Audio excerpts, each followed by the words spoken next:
The Batman is a masterpiece.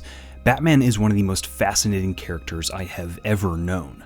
To me, he may very well be the greatest character ever created. Batman has always been a part of me. His character has always moved me deeply, inspired me, changed me, to a degree that no other character has ever since I first discovered him as a kid. But why? What makes Batman such a beautifully compelling character? His humanity. It's Batman's humanity that makes him such an amazing character, a quality that allows any one of us to connect to and relate to his character, to follow him through his difficult journeys, to learn alongside him, and emerge from the dark as a changed individual. Throughout his nearly 84-year legacy and countless iterations and design overhauls by endless artists, Batman has cemented himself as one of the most thoroughly complex and unique characters in all of history. Several core pillars serve as the foundations for Batman's character, but above all, his deeply psychological nature is what truly sets him apart from any other character. He is neither good nor evil, but rather defined by a key juxtaposition between two halves of a whole, Bruce Wayne and his alter ego, Batman. It's through this characterization that Batman's character has been used to explore the complexity of life, of good and evil, of purpose and morality, mental health and trauma, love, violence, and ultimately, what it means to be human. It's through Batman's internal struggles and his conflicts with a wide range of unique and compelling villains that we learn incredibly valuable lessons we can apply even to our own lives. Batman's hardships are profoundly thematic, and it's his eventual triumphs that have always been deeply inspiring. Batman inspires us to push through our pain and calamity, to endure so that we may escape the darkness and step out into the light, to strive to become better people. Which is why Matt Reeves' The Batman is a film that has moved me to an unprecedented degree. The Batman understands Batman's character perfectly, who he is, his flaws, his struggles, and the themes and lessons that have become such an integral part of his character. The Batman isn't an interpretation of the character, this is Batman. It's a film that managed to take everything about this immensely iconic character and create something extraordinary. A beautiful film that has earned its place not only as the best Batman film, but one of my favorite films of all time. This is my ultimate and fully comprehensive analysis of The Batman. The Batman is an impressive take on the classic film noir detective thriller genre, drawing heavy inspiration from numerous incredible films like Seven, Taxi Driver, Chinatown, The French Connection, and even Zodiac. Reeves' inspiration here is beautifully illustrated throughout various elements of the film. The Batman's first-person narration is reminiscent of many noir detective thrillers, and much of the film's writing, plot, and many of its themes bear a close resemblance to the qualities present in many David Fincher films. The film's characters and its overall chilling atmosphere feel heavily influenced from reports of true crime serial killers such as the Zodiac killer, a quality that contributes to the harrowing realism emanated by the film. The Batman also incorporates many subtle elements, such as ties to the Western genre, which are present both in the film's thematic core and in its finer details, such as the sounds of cowboy spurs that accompany Batman's footsteps throughout the film. The Batman is genre-defying. Matt Reeves managed to take heavy inspiration from what are otherwise incredibly well-established genres and created something entirely unique. Reeves and director of photography Greg Fraser take all of these separate genre elements, especially the classic contrast between dark shadows and vibrant accents of light in many noir films, and forge ahead with an absolutely stunning display of directing, cinematography, and lighting to create an unprecedented and extraordinary visual experience throughout The Batman. The visual work behind this film manages to create an aura that is unrivaled by any other film I have ever seen, creating one of the most unique cinematic experiences. Reeves and Fraser's use of accents and lighting throughout this film is honestly jaw-dropping. Every single scene throughout this film is contrasted by subtle yet vibrant oranges and extremely dark, cold blues. These colors periodically erupt throughout beautiful sequences on Gotham's rooftops during sunrise and sunset, in the film's brief, heart-pounding action sequences. The use of lighting throughout this film is unparalleled, and the cinematography is no different. The camera work of The Batman lends to some of the most creative and moving sequences I have ever seen in a film. From slow-moving and emotional or eerie moments to gripping action sequences, Fraser and Reeves' phenomenal use of the camera is readily apparent throughout the film. Many scenes are slow and steady, almost voyeuristic as the camera creeps its way through the various elements of the frame, capturing and allowing us to absorb every single element, every bit of atmosphere, and every emotion of the characters. It seems as though the main critique for The Batman is its lengthy runtime. But the film simply wouldn't be what it is without taking its time to well and truly immerse you in its world. Modern Hollywood and our media as a whole is inundated with an endless stream of short and fast-paced content. In such a climate, the Batman's slower, more immersive pace is a breath of fresh air, and a return to higher quality and artistry.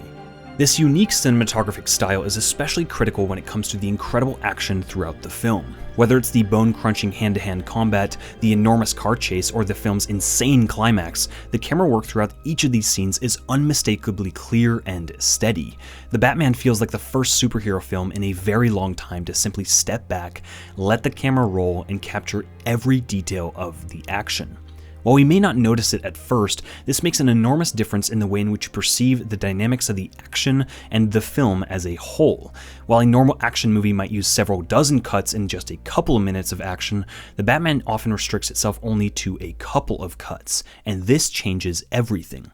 Not only does it make it easier to follow the events of a scene, but this level of confidence in the character blocking and fight choreography communicates the sheer amount of work that went into each and every scene. And while we may not notice it consciously, this makes every single blow, gunshot, car collision, and every fight sequence feel incredibly powerful and impactful. The action present in The Batman is even more impressive when you realize that the entire film was shot in a practical manner. Unlike so many modern films, The Batman speaks for itself. It doesn't tell you how to feel, but rather allows you to experience the beauty of the film for yourself. The Batman delivers an incredibly immersive interpretation of Gotham City that communicates the filth, corruption, and crime that are rampant throughout the city. It's the best depiction of Gotham we've got thus far, and it feels perpetually soaked in a torrential downpour of endless rain, darkness, bone-chilling cold, and relentless danger, offering what can only be described as an unnerving sense of claustrophobic isolation. This isolation is accentuated through Fraser's use of a depth of field so shallow that often just a character's eyes are in focus, while everything around them is blurry. This use of the camera also serves to make the Batman feel more personal, as though we're experiencing the film directly through Batman himself. The film's cinematography also places a heavy emphasis on the intricately articulated body language of its characters. The dialogue throughout the film is noticeably limited, allowing other elements to shine through. The film's actors are therefore forced to elevate their performances to an entirely new level, accenting the body language of their characters, most notably when it comes to Robert Pattinson's portrayal of Batman himself. Every single footstep, alignment and posture, and subtle change in his facial expression aids in communicating Bruce's deeply complex psychology. The emphasis placed on Pattinson's eyes throughout the film is beautiful and allows him to bring an unprecedented level of intimacy to the character. The film's sound design also aids in generating the immersive experience created by the film. The most notable of all is Michael Giacchino's unique and absolutely beautiful score. It's a new take on a Batman score that not only highlights the mythology of the character, but also emphasizes the darker, sadder side of Batman. The placement of Giacchino's score during various scenes can be deeply moving, while its use during the film's introductory montage and the incredible interplay between Batman and the Riddler can be downright spine-chilling. The Batman is an absolutely stunning film. Its cinematography, lighting, camera work, action, and the overall atmosphere are easily some of the best in all of cinema. And while The Batman is most certainly visually striking, what truly elevates it as one of the greatest films ever made is its phenomenal character development and exploration of complex themes. To begin, because most audiences are fully aware of Batman's origin, Matt Reeves made the daring choice to forego Batman's origin story and decided instead to set the Batman 2 years into Bruce's crusade as the masked vigilante. The Batman functions more so as a coming-of-age story for Batman, and yet still manages to establish the foundations for the character through its expert writing. Reeves makes the use of extremely subtle yet striking cues to allude to Bruce's past and not only remind us of his origin, but allow us to connect with the character on an emotional level. The film's plot is deeply connected with the death of Bruce's parents, whom we learn progressively more and more about through Bruce's interactions with Alfred and his plunge into the tangles of the Riddler's plan. More impressively, the Batman not only reminds us of this tragedy, but enables us to truly understand and feel Bruce's resulting trauma. When the mayoral candidate Don Mitchell is murdered by the Riddler, Bruce arrives at the scene and spots the mayor's grieving child. He and the child lock eyes for a very long time, and it's this simple but beautiful exchange that allows us to understand Bruce's feelings of abandonment, isolation, and fear.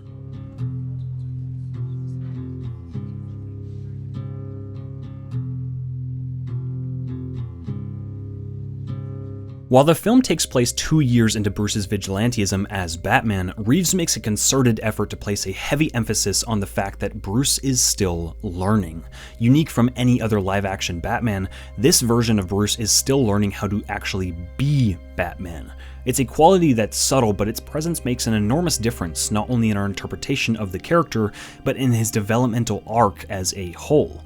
He's skilled, no doubt, but he lacks the confidence that emanated from Nolan's Batman, or the sheer technical force of Snyder's Batman. He's still learning the ropes, a fact made clear throughout various sequences, most crucially his escape from the police precinct. As he makes his way to the top of the police tower and jumps onto the edge of the roof, he gasps and hesitates before plunging off the top of the skyscraper. As he glides through the city, we expect him to land gracefully or disappear into the night like Nolan's Batman, but instead, he crashes headfirst into an overpass.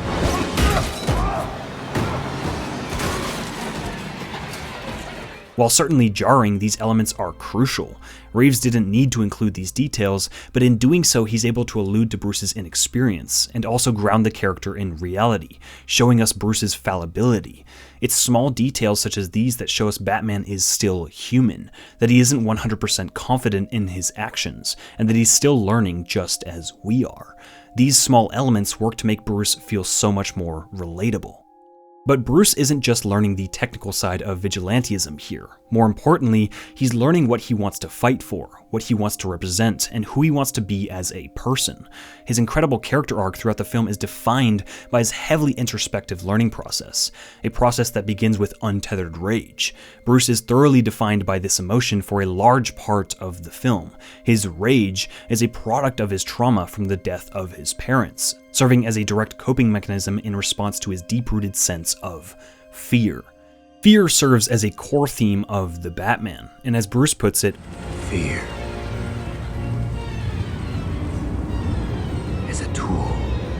The Batman depicts a version of Gotham whose government is vile and corrupt down to its very core. A version of Gotham whose renewal fund, a program intended to revitalize the city and help its citizens, is being thoroughly abused and exploited by government officials, politicians, and criminals alike. It's a Gotham whose people have been fed a lie of excellence for decades, while the reality of their world has become ever more saturated with crime and violence.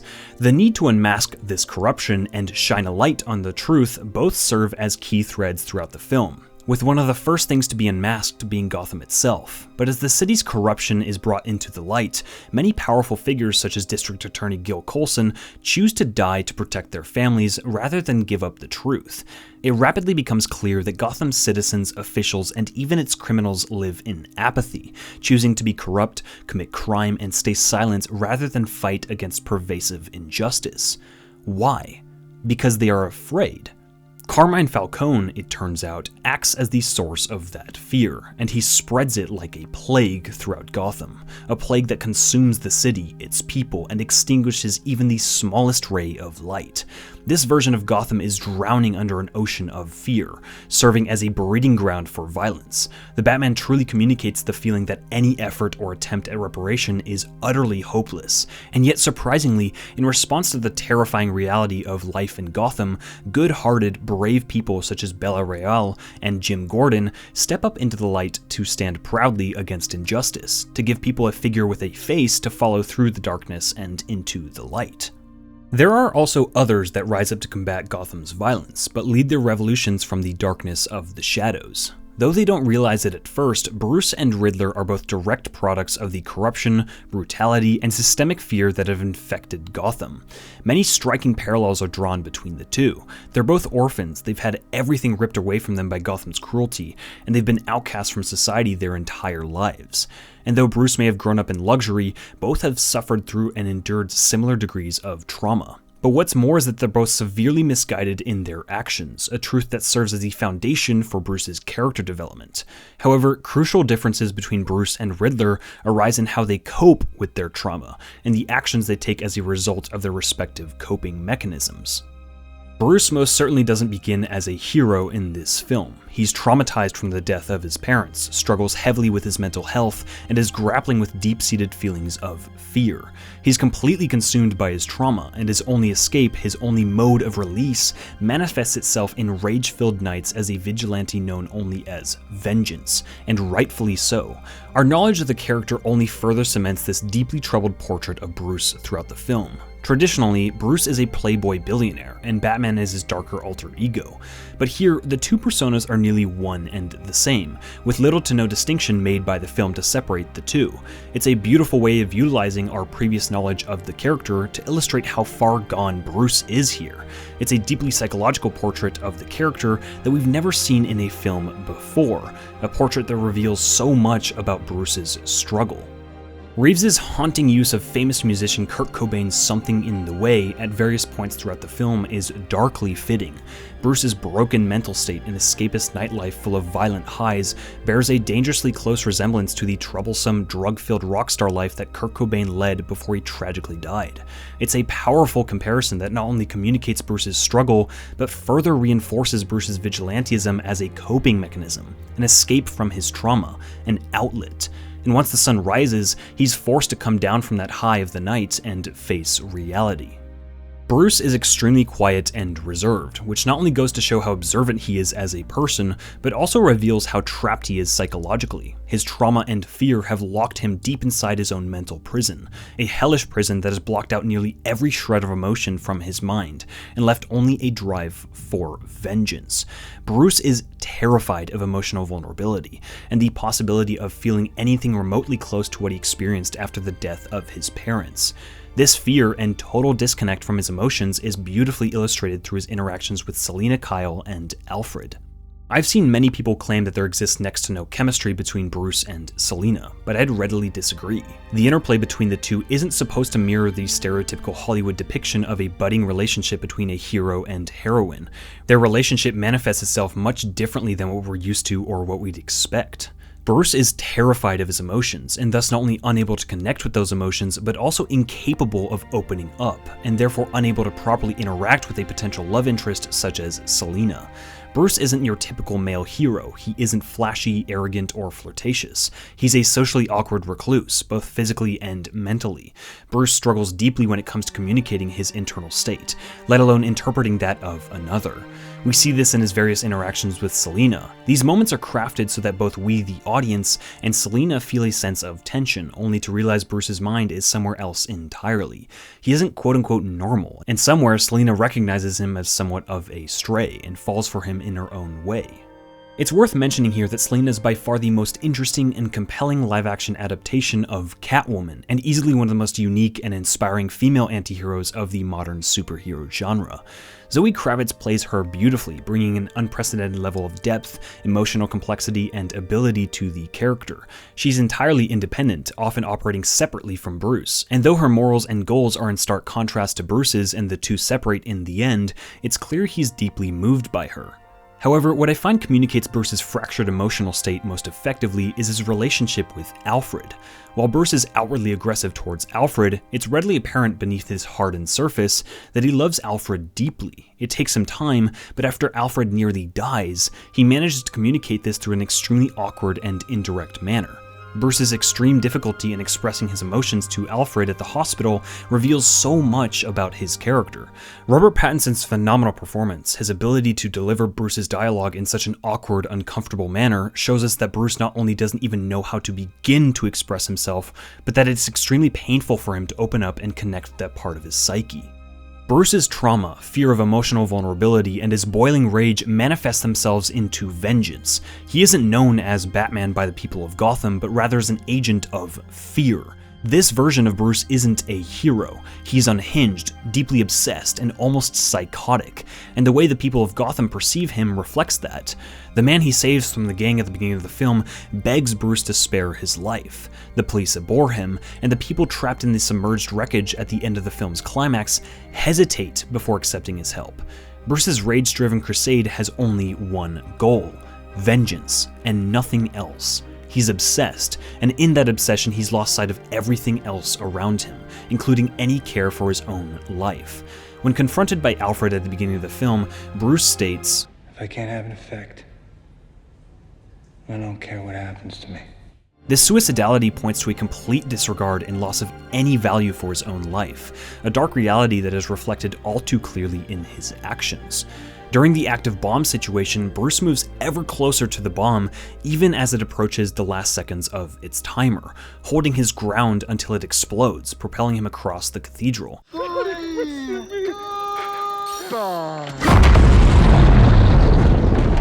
Bruce's psyche is so horribly fractured that he doesn't even entertain the possibility that he might die, because he simply doesn't think about it, and if he does, he doesn't care. His obsessive nature is also illustrated when he fails to even ask Alfred how he's doing in the hospital, choosing instead to immediately attack him with a barrage of questions. Vengeance is a physical manifestation of Bruce's untethered rage, and this version of Batman is easily the most brutal interpretation of the character thus far. The subject of Batman's morality has always, for some reason, been debated by a select few who argue that Batman kills.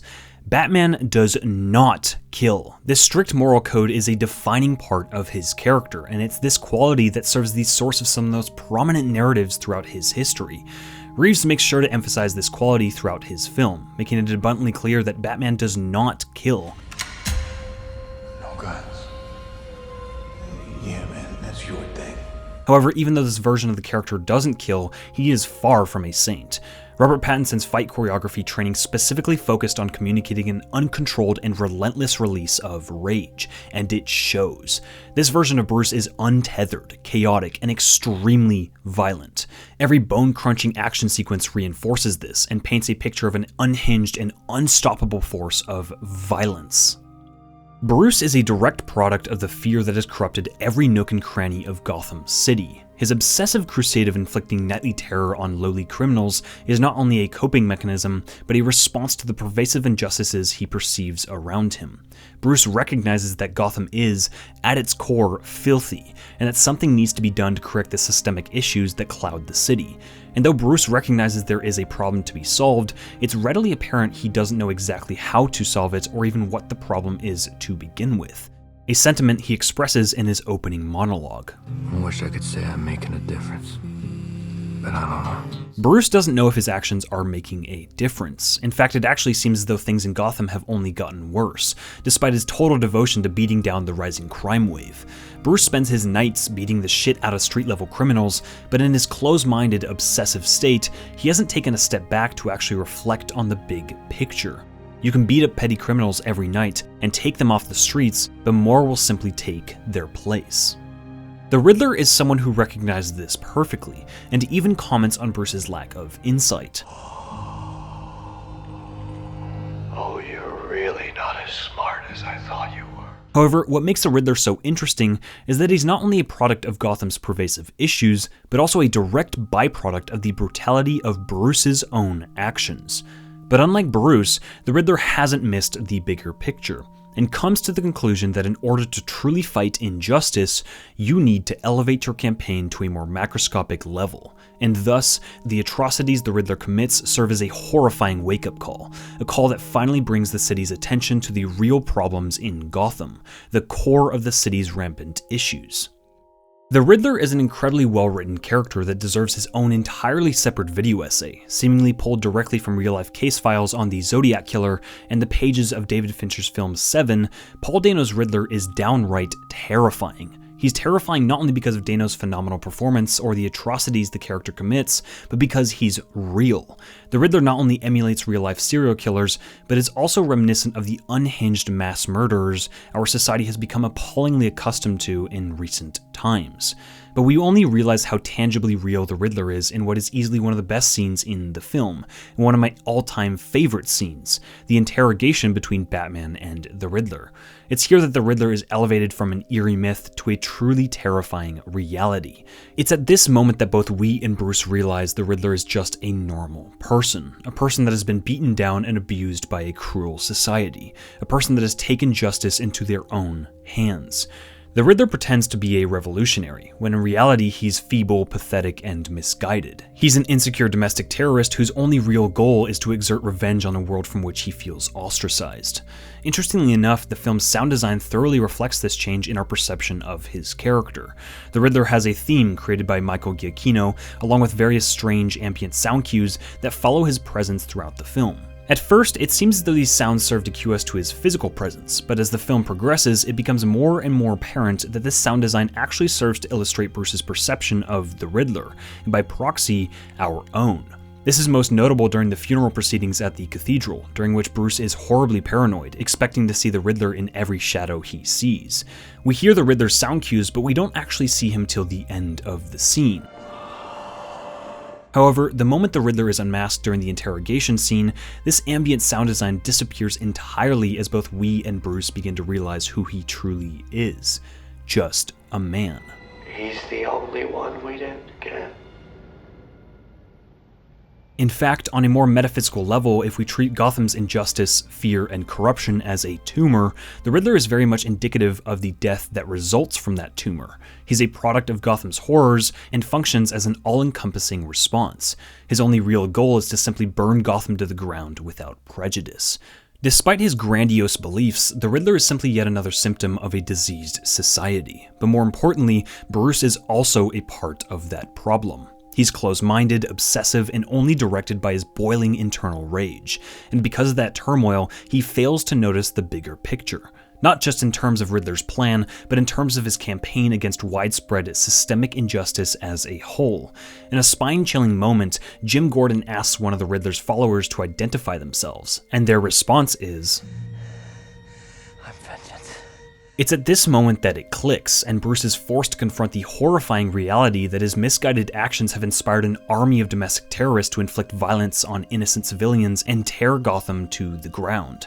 And as a result of this realization, Bruce's character is compelled to develop in a rather drastic manner. The Batman is easily one of the greatest murder mystery detective thrillers to have ever graced the screen. There are truly an endless number of elements you can point to here, but what truly cements the Batman on such a high pedestal is the fact that Bruce's character development is inextricably linked to the mystery of the film.